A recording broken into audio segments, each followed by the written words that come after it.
and all is still go as we monitor our status for it. Good luck and Godspeed. Have you ever had a premonition, a feeling that something dreadful was about to happen? No, Mother, I have not been drinking. Do you happen to have a pair of birds that are just friendly? We all go a little mad sometimes. I have to go back into the past once more, just once more. We have a liftoff. This is HitchPod, a podcast counting down the 20 best movies of the wonderful 20th century director Alfred Hitchcock. In this podcast, we rewatch a Hitchcock movie and then talk about it. I'm Dan Libke, and I'm recording this podcast from a psychiatrist's couch. And I'm Kat Jones, and I'm skiing towards the edge of a cliff because this time around we're watching the 18th best Hitchcock movie as voted on by our listeners, and that would be Spellbound from 1945. 1945. So what happened in 1945, Kat? Well, there's a war going on.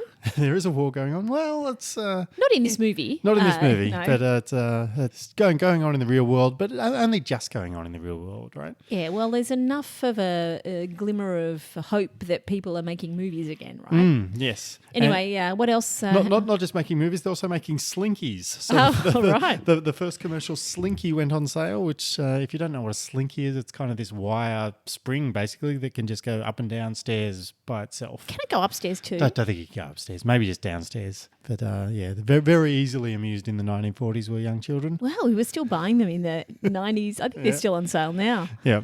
What else did we have? The most popular song, it was Perry Como was the most popular artist of the time, and he was busy recording Till the End of Time, and then that spent, I don't know, a couple of months at number one. Yep. Presumably this is US charts. Yes. The most successful book of the year was Forever Amber by Kathleen Winsor. I haven't read this one. Mm-hmm. It tells the story apparently of a young woman who improves her social status by sleeping with and marrying successful and important men. And it was therefore banned in 14 US states and therefore became a bestseller because it was so scandalous. Oh, very scandalous. Yes. So in back to wartime again, the soldiers in 1945 got the flu vaccine for the first time. Yep. And they were immunised against influenza A. Yeah, first one, influenza A. Yep, that makes sense. Yep. And also, of course, invented to go along with the war, if it were, nuclear bombs, which were... just as damaging as influenza A, if not more so. Yes, they were dropped on Hiroshima and Nagasaki, and that pretty much put an end to World War II. Anyway, another thing that was happening, we try to put people in, what was it like to be in 1945? Because sometimes you see things in the movie and you think, was that really that innovative? Well, this time people were a bit sick of wartime rationing in various countries, and sliced bread made a comeback. Sliced bread, yep. And it wasn't just that there was no sliced bread because food was short. It was actually a shortage of steel, right? Yes, so they couldn't automatically cut the bread. Yeah. So sliced bread made a comeback. And the most popular names for babies in the US were Mary and James. Pretty boring names, I think. But Linda was making a surge. Hello, Mary, James. Hello, out Mary there and who are James. Listening. Yes.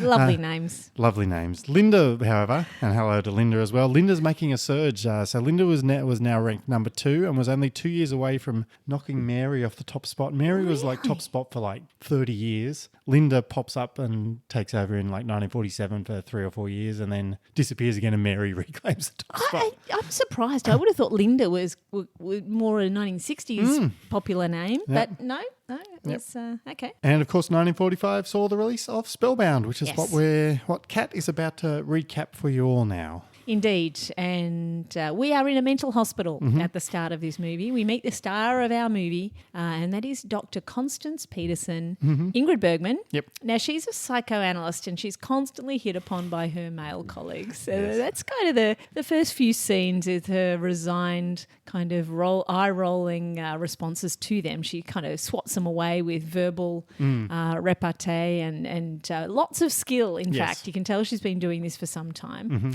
Anyway, another hospital news, the director of the hospital is Dr. Murchison, and he's being forced to retire. We don't exactly know the circumstances, but we meet his replacement, and the replacement is Dr. Anthony Edwards. This is our hero, Gregory Peck. Yep. And he and Constance fall immediately in love at first sight, based on how beautiful they both are. Yep. Fair enough. Yes. Anyway, all is not as it seems. Constance very quickly spots that Dr. Edwards has some kind of weird phobia or anxiety disorder. And presumably these doctors are constantly diagnosing things in each other. Constantly, yes. He's triggered by seeing parallel lines on a white background. And very swiftly she finds out not only that, she also diagnoses the fact that he is in fact a total imposter. Yep.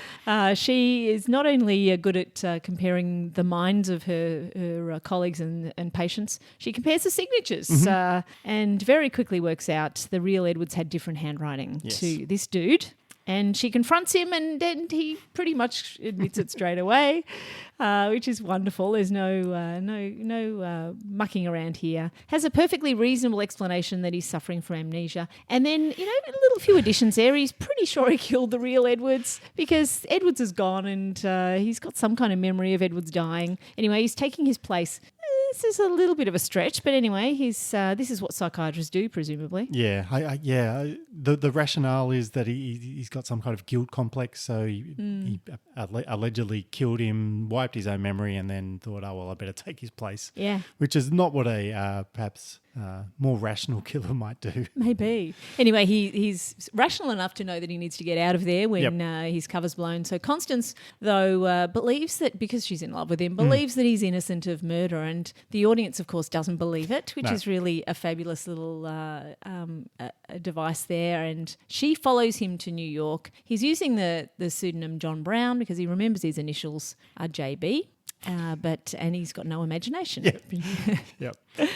Anyway, she promises to treat his amnesia, and she's also then revealed to be wanted for questioning. And they see her face on a newspaper. In the newspaper. And she thinks, I can go and hide if I go visit my old colleague or mentor, Dr. Brulov. They jump on a train, they go to his house. Brulov is a wonderful character here. He also sounds very much like a delicious dessert, don't you think? Brulov, some kind of cross between creme brulee and pavlova. Yeah. Would you like one or two slices of that Brulov? Yes, I think so.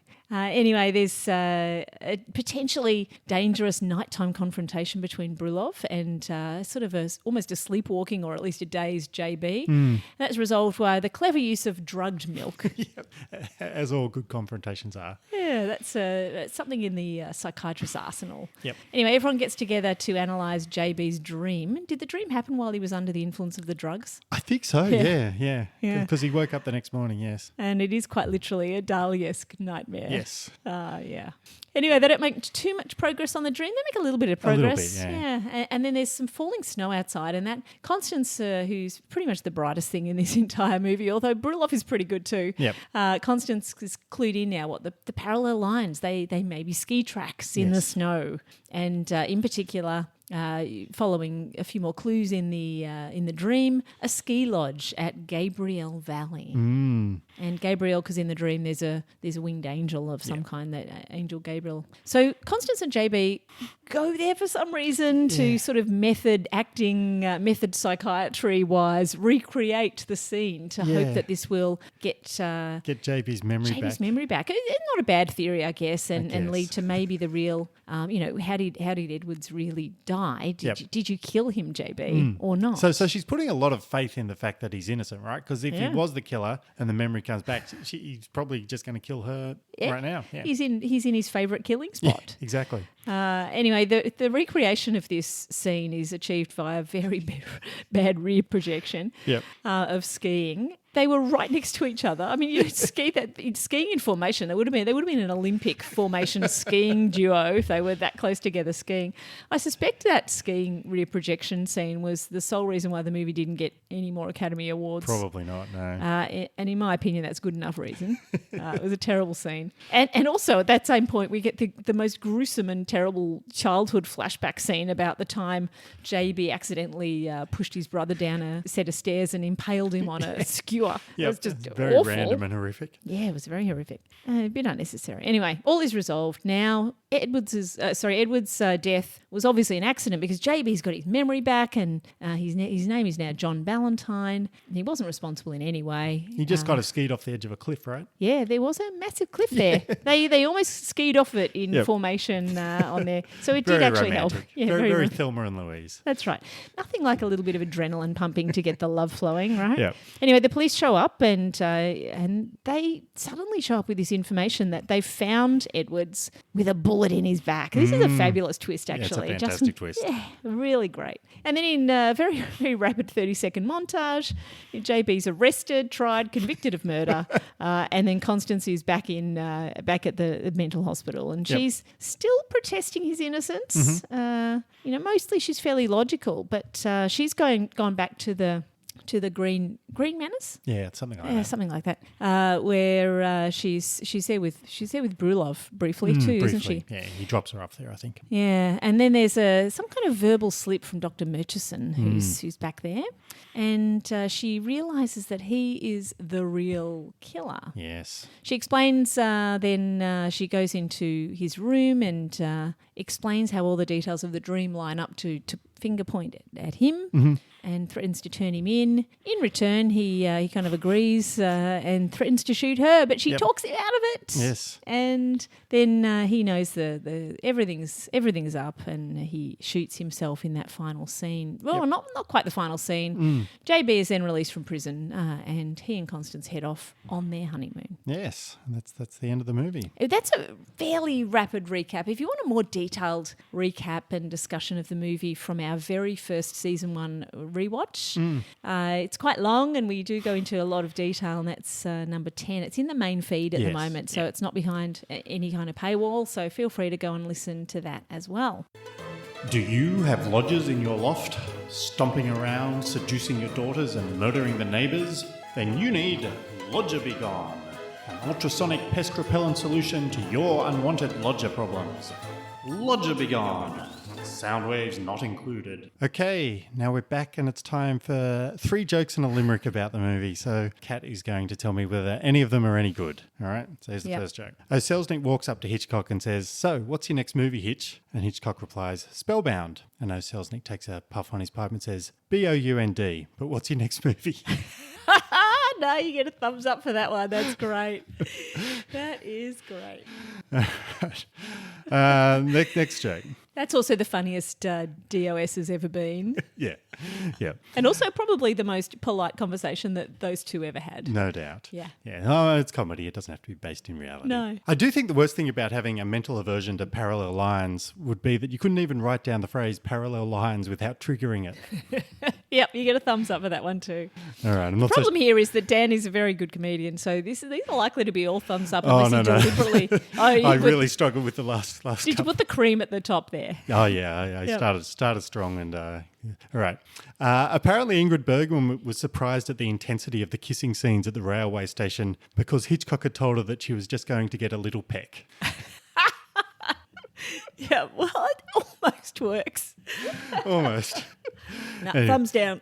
I did have another one where I was trying to, I spent ages trying to work out a Chekhov's gun acting joke, and I just couldn't make it work, so I abandoned that. But I did come up with a limerick, and this is a nice quick one. Okay. Skiing is a dangerous sport, even in a fancy resort. One mistake sees you, suffer from amnesia, and dreams don't hold up in court. Oh, very nice. Yes. Well, I think you get the thumbs up on 2 out of 3 of your jokes. Yep. The limerick is always the thumbs up. Yeah.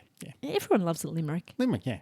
That's why they're invented. Very popular poetry format. Of course. And if anyone listening would like to write a limerick to us about any of the movies Limericks fit perfectly in tweets. Yes. Any of the movies. You know which movies are coming up in the next top 20? You can make a guess. A solid guess, yeah. Particularly if you had a vote. Yeah. And send us a limerick on those movies. Yep. All right, so what were your thoughts on the rewatch? Well, I think we both really enjoyed Brulov, didn't we, on the rewatch? I mean, we enjoyed him the first time around, but we were getting to know him more. Yeah, I think the first time around, I was waiting for him to be revealed to be the murderer, so I kind of was, glancing at him sideways and just going, "I'm not sure about you, mate. I think you're too charming and you know too much and you've got issues with this dude who's dead. So, and then this time I just, oh no, you're just an entertaining side character. Yeah. I'll just sit back and enjoy you. And also we know right up front how smart he is. So you can actually review what he says in the earlier scenes with that lens in mind. Yes. Yeah, he was an absolute delight. Yep. I think I also appreciated more the hotel detective scene this time. I think the first time around I actually cited that as an example of a scene that should be cut. Because Yeah, right. like, you don't need it. She can just go straight up to his room. But I think this time around I enjoyed it. You saw the more of the point of it? Yeah, I think I enjoyed how it showed that Constance was, able to. She wasn't just cool in the hospital environment. She was also, cool and smart and able to run rings around all these idiot men outside the hospital environment too. Yeah, that's right. And, And also make the most spontaneous opportunities Yes. as well. She didn't really know what she was going to do next, and she just whatever came her way, she used it as a tool. It was very, very clever. Yeah, I mean, I still think the movie should be shorter, but I don't think that's one of the scenes that should be cut this time around. No, we know that the rear projection of the skiing should be cut. We've already established that.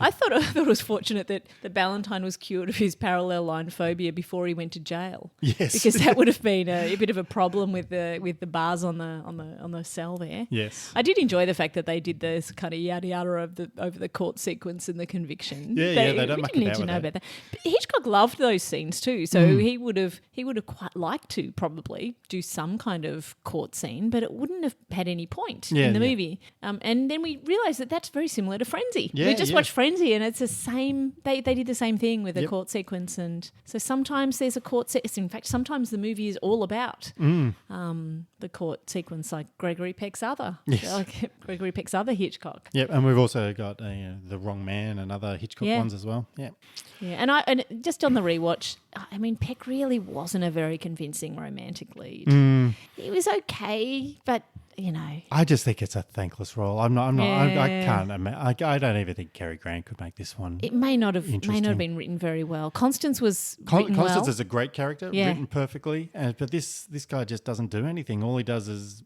collapse and go into weird spells and wait for her to push him along. Cary Grant would have done a job. Yeah, probably, but I still think it's a pretty thankless role. Yeah, it's not much in it. Any overrated scenes? Or let's have a look at the most famous scene, arguably, of the movie, right. and see whether it's overrated or not. So, arguably, and the most expensive scene, definitely of the most movie. expensive. Yeah. So we're talking about the dream sequence here, right? So we'll do deep dives into some of the other famous scenes a bit later. But is the dream sequence overrated? I'm not sure it is overrated. When it comes to dream sequences, it was about the right length. Yep. It could have been a lot longer, and because everyone Hitch wanted to make it longer, so did Dali. I mean, it's not. I don't think it is overrated. I think it has a nice place in the movie, and it becomes part of it. It was more interesting than all the other kind of Freudian garbage that went on in the movie. Yeah, that's true. I feel like the dream sequence gave some clues in a way that the audience would have gone, yes, sometimes when I have a dream, there's clues in my dream, and the wheels that are dropped are revolvers in my real life, Yeah. But I feel like people would have really liked that, I think. Yeah, I think I just have a natural aversion to dream sequences in general. I just think it was a moment in time, right? It might have been good in 1945, but boy, let's not put it into a current day movie. Yeah, but they still do. I mean, I think dream sequences are used in books and movies all over the place, and I think they do it just because it's an easy way for the writer or the director to offer suspense or foreshadowing or clues without having to worry about it making sense or fitting into the plot. So I just find them. It's lazy, but in this movie it wasn't. In this movie it was actually about psychoanalysis and psychiatry. So I think it fits better. Yeah, I was just going to say the Hitchcock was clever enough to at least justify having a dream sequence by having a main character be into dream analysis. So that I think that's probably the only way you can get away with it. I feel similarly about prophecies in movies as well, which are always similarly vague and annoying and just random clues. So I just have limited tolerance for that kind of stuff, I think. Yeah, that's true. I mean, what is a worse nightmare too? The Dali nightmare, or the scene in which the poor self-harming patient is in the operating theatre and all the surgeons suddenly are revealed to be not surgeons at all but psychiatrists. I feel like that was a better. I mean, truly, people don't ever let a psychiatrist even apply a Band-Aid but here they're all and I know quite a few psychiatrists who would agree with that. They're all scrubbed and kind of elbow deep in slash wounds. It's like, bloody hell. What about an underrated scene? What do you think an underrated scene of the movie was? The scene that we really enjoyed that does have a lot of suspense to it is where JB wakes up in the middle of the night and he goes into... is he going to have a shave or is he looking at self-harming himself? I not sure. thought he was lathering himself up. I got the impression that he was getting ready to have a shave. I don't know why, but I can't I mean, remember. maybe not. Maybe I've completely misinterpreted that. But he definitely gets the blade the blade to shave himself with. Right? I think he looks at himself and he realises he looks a bit shabby, and so maybe Yeah. he does think, well, this is my opportunity to have a shave.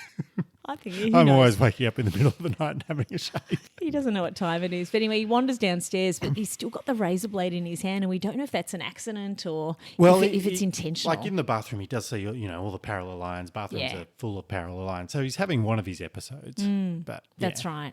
And Brulov is downstairs, and there's lots of wonderful aspects to this. Well, there's lots of great visual effects with the camera angles, and when Brulov goes to get some milk for JB, we see the door to the kitchen sort of framed in such a way that we can see the razor blade with Brulov in the background and the razor blade's in the foreground. A very, very clever scene. Yep. Yeah. And then, of course, when he does return with the milk, we do see the milk from JB's POV, and we see him slowly drink it and effectively fill the screen with milk, which is just very neatly clever. transitions into the next morning, which is very, very good. Yeah, it was really wonderful as he puts his head back and drinks the milk that we don't know at the time is drugged, but there is a lot of suspense there. You don't know whether JB is going to suddenly snap and either not be responsible for killing him or just deliberately to kill Brulov, and then that suspense is carried over. There's that rapid transition from the milk to the next morning, and we cut to Constance, and she comes down the stairs, and we don't know what she's going to find. Yep. And we find Brulov collapsed in the chair. He could be dead for all we know, and of course he's not. He's on a strange angle. Yes. There's a fabulous shadow under the chair that could be blood. Yep. And that is so beautifully done. Yeah. It's really, really clever. But no, he was not in peril. In fact, it was quite the reverse. It was JB who was in peril because Brulov has given him drugged milk and made him have a nightmare. Yep, a Dahlia's nightmare. Yeah. I kind of like, and I don't think I appreciated this the first time around, but the second time around, this kind of highlights why he was such a good mentor for Constance to have. They're very similar personality-wise, right? They're both cool and logical. They don't panic. Yeah. They just sort the problem out and get the job done. I think if you were a few decades younger and looked like Gregory Peck, they'd probably be the couple of the movie, right? Maybe. I mean, in those days, it really, a 40-year age difference wouldn't have prevented the romance at all. Yeah. But also, maybe Constance wasn't that good before. Maybe she learnt all of her tricks from him. And what we're actually seeing is no wonder she's so sharp. She's learnt everything that she needs to know about how these patients with psychiatric conditions may have craftily got around the psychiatrists who have to be clever and make sure that they can manage their patients, which we did see a little bit of earlier on in Green Manors, various different types of patients who were all difficult to handle. So perhaps we'll learn more about that in our book club. So last month we did a book club on The Lodger with our patrons, and this month we're also going to do a book club. This one's called The House of Dr. Edwards, which is what this movie is based on. So you can get a copy of the book for just a couple of bucks on Kindle, which is what I've done. I've only just started reading it, but we'll zip through it and we'll have a post on our Patreon site where we'll discuss it all, just like we did with the Lodger last month. And it is wonderful to read the book and imagine yourself, this Hitchcock read this and was he already thinking how he would like to change it? Or... Yeah. Well, we did find when we read The Lodger that there were quite a few differences that it's a very, very interesting project to read and compare and contrast. It created a lot of discussion. So over there on the Patreon feed, there's lots and lots of people talking in long paragraphs about how interesting it was that The Lodger was different in this way and that way. And it is a good way of comparing the movie to the book. Yep.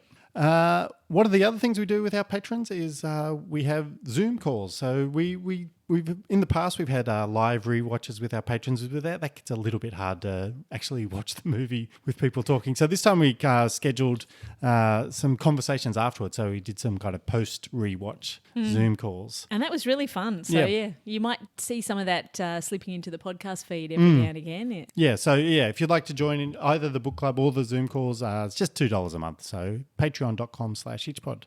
However, that was just a mid podcast advertisement for our Patreon, and now we're going to go through what our listeners and people on social media thought. Okay, so Spellbound was the 18th best. The highest ranking that anybody had it at was 5th. So someone likes it. Yeah.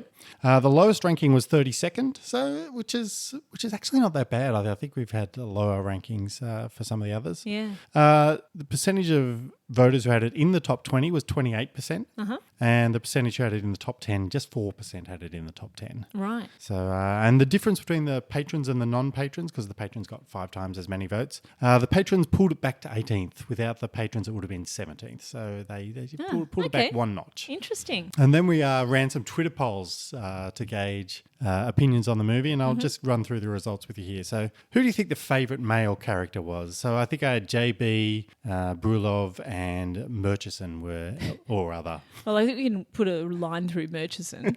I hope it's Brulov. No, it wasn't. JB was the surprise winner with 45%. I thought Brulov might take that one as well. He's just so gorgeous. I mean, really, there's no option but to vote for JB. Well, this one's perhaps even more predictable. Favourite female character, I had Constance, that female patients from the beginning, and other.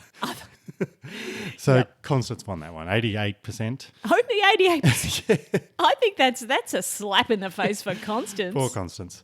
I also asked, have you ever suffered from amnesia? The options were yes, no, or can't recall. Can't remember, yeah. Surprisingly, can't recall didn't win. I would have thought that one would run away with it, but the answer was no for most people. Right. And then the final question we asked was, which movie/TV show contained the most memorable dream sequences? Interesting. I hope this was an open-ended It wasn't. I did put some options in there, which most people stuck to. So The Wizard of Oz got 53% because the entire movie is a dream sequence. Perhaps it's the longest ever dream sequence, yeah. It beat out Twin Peaks and Inception as the other memorable dream sequences. Yeah. But we do have some other questions that people popped up for us. Who's the first one from?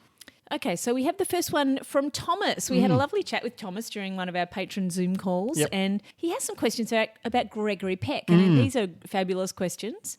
What are your favourite Gregory Peck films ranked 3-1? Oh, 3-1. Well, And then I went in and had a look and went, I can probably think of 3 movies, and realised he's done more than 40 movies that are very famous. Yeah. So there's a lot to choose from here. Yeah, and I haven't seen as many of them as I probably should have. Obviously, I've seen both the Paradigm Case and Spellbound. Yeah. But yes, I went through the list, his enormous list of movies, and I have seen To Kill a Mockingbird. I saw that in high school because we were studying it. And I've also seen Cape Fear, The Omen, and The Boys from Brazil. Right. So based on them, I'd probably go 3. Number 3 is Spellbound. Number 2 is Cape Fear, and number 1 is The Omen. Sorry To Kill a Mockingbird.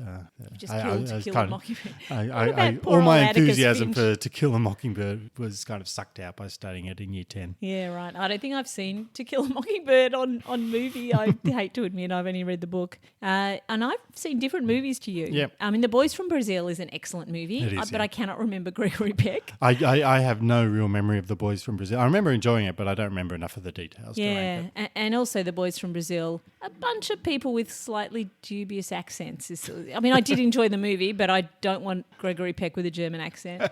So I'd probably say my favourite is The Guns of Navarone. Mm-hmm. And that's number 1. Again, best movie, favourite Gregory Peck performance. I'm not so sure. Okay. Yeah. So I just went best movie. Yeah, exactly. So I think The Guns of Navarone, which I love that movie. Absolutely love that movie. I also love Roman Holiday. That's 1953, Audrey Hepburn. Yeah. And look, that might be equal first with The Guns of Navarone. And then I also really love On the Beach. Okay. Because that's about people, nuclear war. And are they in New Zealand or something? In Australia. And, Australia. and just the view of people from back then thinking about what a nuclear war would be like. It was just so soon after 1945. Yep. Really fascinating. So I think it's probably timely for us to, go back and watch a couple of those movies. Maybe not solely for Gregory Peck, although I'm sure he's beautiful in all of the movies he's in. Yeah. We do have another question from another patron who we spoke to on the Zoom call. This is Freddie. Freddie asked, do you guys think Spellbound is considered a well-known Hitchcock film? It got nominated for several Oscars, but I rarely see it mentioned on best Hitchcock lists. No, I don't think it is well known at all. And I think some people may have heard of Spellbound and not even know it's Hitchcock. Yeah, I think that's right. Yeah. I think if you did a Family Feud on name a Hitchcock film, I don't think this one would even make the board. No, maybe not. The 100 surveyed people would not mention it. I think there's just too many other famous movies that came after it. And I that's my theory for why it's... I think I've got a theory that maybe the Oscars... thought it was cooler to vote for Hitchcock when he was relatively new to Hollywood, and as he got all this crass commercial success, maybe it was just like, perhaps we won't nominate him anymore. Yeah, that's right. So after considering all of that, and thank you for all of those questions, we're going to revisit our rankings now and where we ranked the movie. Yep. And I originally had it 28th on my list, and it's out of 52 movies. Yep, and I had it just outside my personal top 20. It was 21st for me. So have you got a change of opinion? I think, and we did say that the two previous movies we've watched, number 20 and number 19, both of them we thought, the rewatches boosted them. I think my ranking's the same. I'm keeping mine at 28, doesn't make my top 20. Yeah. I think I enjoyed it slightly less this time around. I think the first time I enjoyed the final pair of twists so much that, the recency effect of the last 25%. Yeah, I was just like, oh, this is great. I really enjoyed that. And then rewatching it, just like, they're just like the last 10 minutes of the movie. I'm not sure the previous, whatever it is, hour and 40 minutes compensates for that. So on reflection, I think I'd probably rank this one slightly lower. Okay, yep. So overall of the three that we've watched so far, I would have Frenzy, The Lodger, and Spellbound in that order. I originally had The Lodger above Spellbound, and so they've switched places. Okay. So my rankings, I think they're probably true to my original first. So I've got The Lodger first, Spellbound second, and then Frenzy third. So maybe The Lodger and Spellbound have swapped places for me. Yeah, there we go. All right, now it's time for us to do a deep dive into a scene. So we're going to play an audio clip from the scene we're about to go into, and then we'll come back on the other side and analyse it. What did you think I'd do when you told me all this? Congratulate you? You forget in your imbecilic devotion to your patient that the punishment for 2 murders is the same as for 1. You're not going to commit a second murder, Dr. Murchison. I hadn't planned to, but you're here. You're not leaving. A man with your intelligence does not commit a stupid murder. You're thinking you are not mentally responsible for that crime of snow. They'll find extenuating circumstance in the state of your... They'll not execute you for the death of Dr. Edwards. You can still live, read, write, research. Even if you are put away, you're thinking that now, Dr. Murchison.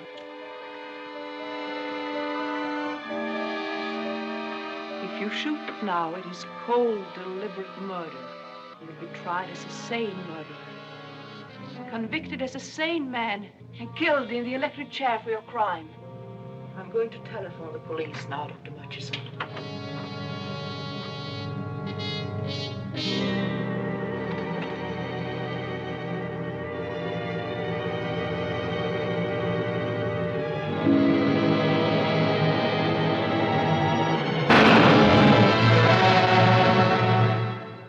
So that's a scene of Constance talking Murchison out of killing her, and then he kills himself instead. So that essentially the final scene of the movie. And I think we chose this one because of how good it is an example of subverting a trope. Yes, indeed. Sometimes we pick a scene here because we like the humour in it. There's not a lot of... I mean, there is some humour in this movie, but not There's worthy. more. It's more one-liners. Yeah. But this one... this is the have you told anyone else trope. And you've all seen it. That's why it's a trope. But it's the trope in which a curious snoop or amateur detective pokes around a bit and stumbles onto a villainous scheme, and then they go to share their suspicions with another person. And what happens is that person is either a secret accomplice of the villain or the villain themselves, and they'll ask the snoop if they've told anybody else. And if the answer is no, then if the snoop is not the main character, they're usually killed so that the discoveries die with them and we can move on, basically having had the villain of the piece revealed to us without the problem being solved in any way. And if they're not killed, there's always the suspense of they're going to be killed. Yep. And the book I've just finished reading, which was just a fairly average historical novel, this exact trope appeared. So I'm very familiar with this. It's quite fresh. Yes. Yeah. So anyway, Constance obviously has some advantages here in terms of surviving the trope. For one thing, she's not a minor character; she's the main character. And for another, we're right at the end of the movie, so that also helps her. But we're not 100% sure she's going to survive this trope because Hitchcock has, just a couple of minutes earlier already subverted our expectations. Boyfriend's in jail now. He gave us a happy ending of the movie and then he said, nah, actually, I'm taking that back. He's off to jail, framed for murder. So, that kind of leaves the question open. Could he be subverting our expectations of a happy ending again? And maybe Constance really is in danger. Maybe the bad guy will get away with this.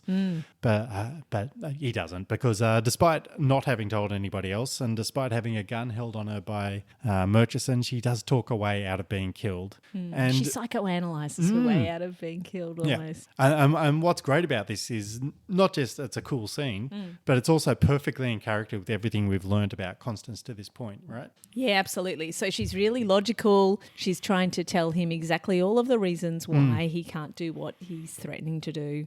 She's sort of outsmarting him and she doesn't panic and she just reasons with him and she would know him pretty well by this point, and she sort of uses the same kind of logic she uses with all the other dicks at the mental institution that she's been dealing with presumably for quite some time. Yep. And then the other kind of cool aspect of this is, after she does this, rational way to get out of this mess. For the second time in the movie, we cut to this kind of POV from the position of somebody dangerous. So the first time it was JB in this confused mental state armed with his razor. This time it's Murchison armed with a gun.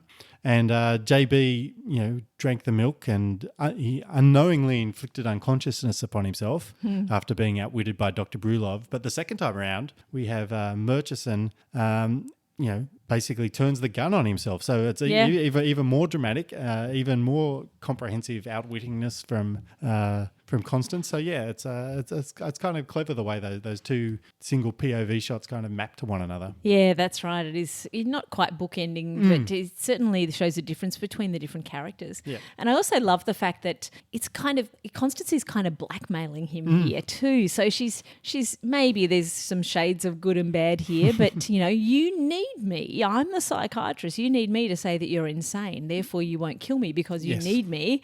And she thinks she does a really fabulous job with this, but actually she doesn't because he ends up turning the gun on himself anyway. So he actually wasn't as logical as she assumed, and everything she's based that conversation on has turned out to be baseless. He didn't actually buy her argument anyway. Yep. So there is a bit more suspense there. Yep. And of course, it does give us what should have been the closing scene of the movie was Hitchcock just having the sole piece of color in the entire movie, just a splash of red as he shot himself. And there's definitely no real reason to have the silly tag at the end of them heading off on the honeymoon. We can't leave Gregory Peck in jail, but right? you just can't leave him in jail. But you just rewrite this final conversation to have it say, and he'll be released and all will be well. And you don't. Some movies would have the scroll come up, right? like a piece of writing come up on the screen. That was definitely not Hitch's style. Yeah. But you would put in a post-credit scene, right? I definitely chuck it in a tag at the end if you really want to have it. But the dash of red should have been the final scene of the movie. Definitely. Proper. And then you have post-credit scene, have them go off and then say Constance will return, Spellbound 2. But in 1945, the post-credit scene would have been, there was a long overture, right? That's true. At the start. There would have been a long overture at the end. So everyone would have been sitting around going, God, I really need to go to the toilet. Some of the people have been tapping their watches. Always have a post-credit I scene. told your mother I'd get you home by midnight, and then you've got to wait for the post-credit scene. No, Google it. Does Spellbound have a post-credit scene? Yeah. Yep. Hitchcock would have loved a post-credit scene, Yeah. don't you think? He would have definitely done that on every movie. Yeah. Yes. And so I think we need to add that to our Hitchcock do-over, which I think we're just about to do over. We've added the post-credit scene this time. That's one thing that we're changing. Well, maybe we'll do it after this ad. Write a screenplay. Cast your star. Shoot a picture. But look out. The wicked censor will try to stop you and ruin everything.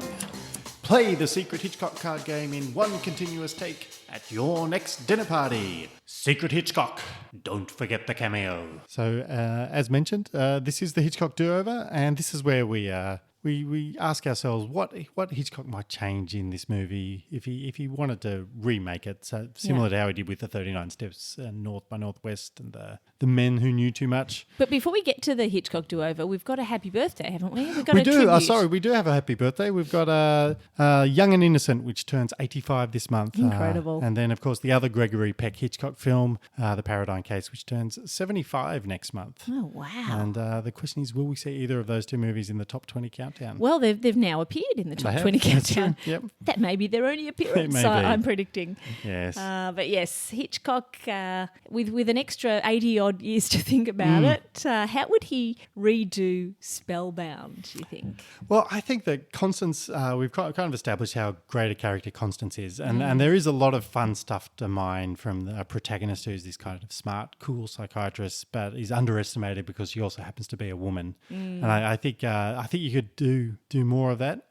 But you could do it with less of the Freudian analysis and more with kind of the stuff that she did with the Hotel Detective, where she's just smarter than him and outwits him and thinks on her feet and subtly manipulates him and gets what she wants. So I think more stuff like that would be a more modern take on the character. Yeah, and I also think that I'd like Hitch to add in just everyone she meets, she gives them a little bit of psychology that changes their lives. Yes, and we get to see that, the lady in the bus stop, the guy who delivers the newspaper, even though her photo's in the newspaper, what does she say to him that then changes him in some kind of psychological way or some kind? And it doesn't always have to be Freudian, but that would have been a really funny addition, I think. Yeah, I think that's good. I also think that she needs a stronger reason why she thinks JB is innocent. I mean, just him being very handsome probably shouldn't cut it. Or even if it is, like, even if she has this gut feeling, like she should be able to come up with a rational reason. Like she should be able to rationalize it, even if it's a little bit forced, because that's more in her character, I think. So maybe she gives him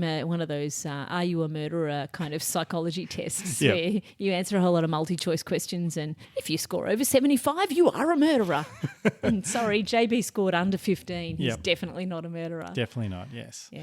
I also think, but maybe the dream sequence would contain, Freddy Krueger in the corner, perhaps. There's, some kind of Easter egg for fans. Yeah. Well, who knows? If we rewatch it again, it could be something like in that. So which modern actors would Hitchcock cast now if this was redone in modern times? I would like to see Christopher Walken do the Dr. Brulov role. I think Christopher Walken would be fantastic. He talks in a strange way. He can crack some jokes. He's very weird. I think Walken's a good Dr. Brulov. Yeah, right. Well, let's see. What about, we don't have an Ingrid Bergman. We've got, what do you think, Jodie Foster's kind of style? Yeah, I was thinking Jodie Foster. Yeah. She's 30 years older than Ingrid Bergman was at the time, but she's kind of radiates the same kind of intelligence. Like you see Jodie Foster in a movie, you go, you're a very smart woman. It would be more interesting to have an older woman because the guy, they made the point that Gregory Peck was a bit young to come in as the lead psychiatrist owning the. It would make more sense if she was older, and also the male character, whoever that ends up being, who's the equivalent attractive man? I don't know. I've kind of got in my notes here that JB is such a thankless role that I'd just give it to anybody who showed up with the initials JB. If that's Justin Bieber, that's fine. Whoever shows up with JB, you're in. Justin Bieber would be a big age difference, but why not? Yeah. Yeah, I can't think of any. I think we did this last time. Jason Bourne. Yeah. We've got to think of people with the JB name. Yeah. What about sequel ideas? I've got one sequel idea for this one. For Spellbound 2. What have you got? Yep. So basically, with Murchison and Edwards both dead, I'm pretty clear that Constance should just take over the hospital now. Yes, good idea. And I think for Spellbound 2, we kind of pivot into kind of a more supernatural mystery kind of area. So I think a new patient is admitted, and all the other psychiatrists convinced that she's a witch or possessed by a witch or something. So she's actually casting spells. It's like Spellbound. Fantastic. And bad things happen. So it's a little bit of more of a horror.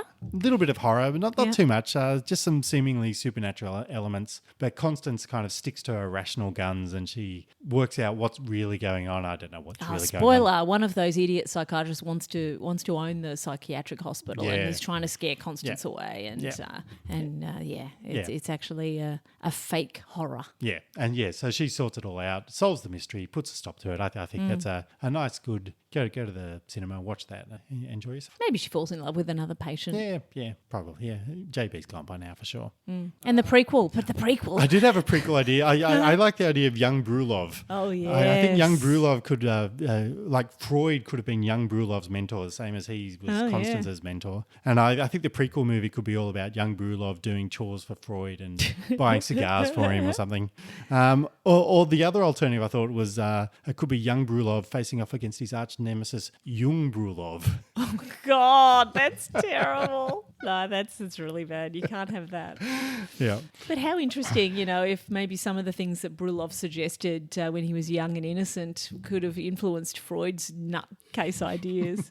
That would have been really funny as well. Yeah. Maybe Brulov wrote some of the books. Yes. Ghost wrote some of the books. Yep. Okay, what about if it was an 8-part TV show? Now, we usually we try to give some of these minor characters their own TV show. Yeah. And I guess my idea here would be probably the really bad psychiatrists from the Spellbound. They're all like sharing an apartment.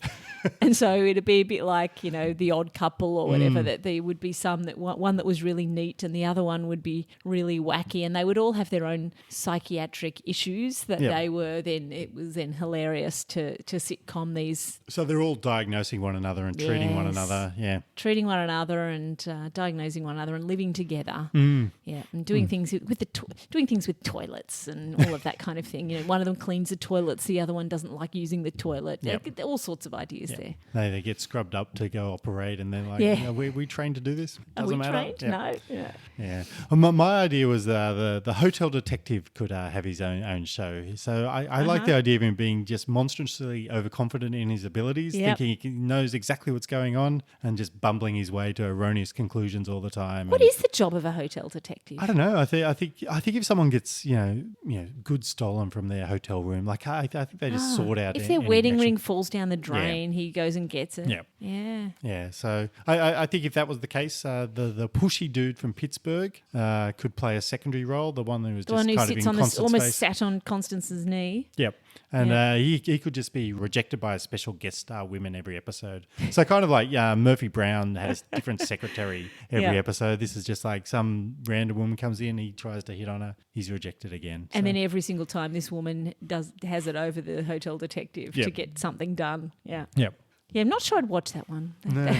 So what would you watch next? Well, if you like Spellbound and movies like Spellbound, I guess we're going with other kinds of shows that have that sort of psychiatry, kind of quirky psychology to them. Yeah, a bit of amnesia in the mix. Yeah, exactly. So Mulholland Drive is a good idea. This is according to Google, of course. So if you like Spellbound, you will also like Mulholland Drive. 2001. Honestly, I didn't think it would be that old, but the synopsis says there's a car wreck on the winding Mulholland Drive, and it renders a woman amnesiac.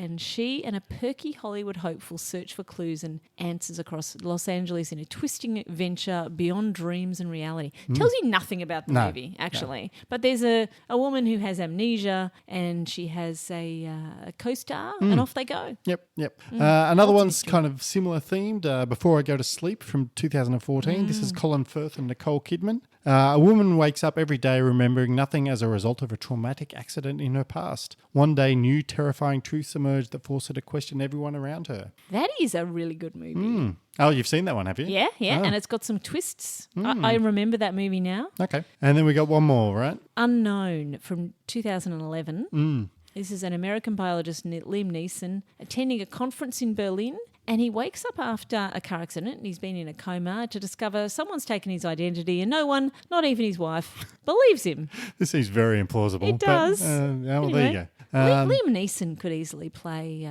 the Gregory Peck role, couldn't he? Yeah, I think so, yeah. I think he'd be good at He's that. probably not quite as classically handsome, but he's the right kind of age. Handsome enough. Yeah. Anyway, of course, if you didn't like Spellbound, then you probably shouldn't watch any of those movies either.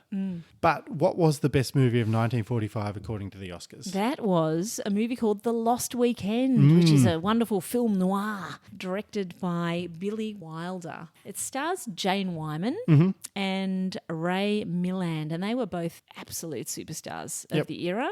And who knows if that film deserved the best picture? We will find out. Yep, so next month we'll do a face-off between The Lost Weekend and Spellbound, and we'll see if Hitch was robbed. And until then, I'm Dan Lipke, or at the very least, somebody who has adopted that identity after his death. Someone with a DL abbreviation there for your name. And I'm Kat Jones, and I'm drinking a big glass of milk. Thank you for listening to HitchPod. Please come and talk to us on Twitter at HitchPod Tweets or on Facebook by searching for HitchPod. And you can also email us directly at feedback@hitchpodonline.com. And if you want more Hitchcock content, please consider becoming a HitchPod supporter. Just go to patreon.com/HitchPod. And for as little as $2 a month, you can get access to our Season 1 coverage of every single Hitchcock movie, as well as bonus episodes on Hitchcock-esque movies. Invitations also to watch live rewatches and much, much more. Oh, Alex, my husband, John Brown. I'm glad to meet you officially. Oh, so you are married? Oh, there's nothing so nice as a new marriage. No psychosis yet, no aggressions, no guilt complexes.